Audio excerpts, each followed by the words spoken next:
Hey guys, welcome back to our channel. In this video, I'll be showing you the procedure on how can you get Project Playtime on mobile.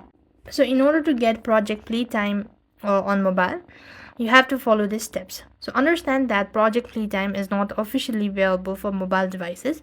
You cannot download it from your App Store or Google Play Store. However, you could play it on mobile through a cloud gaming service like now.gg. Alternatively, some users have found a way to play it on mobile through unofficial APK files.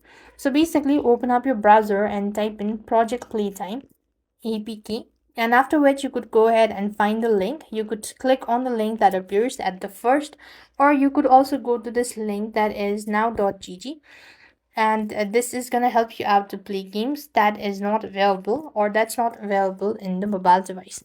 So basically you just need to go ahead and log in and type in now.gg, and that is how it works. I hope the video was helpful.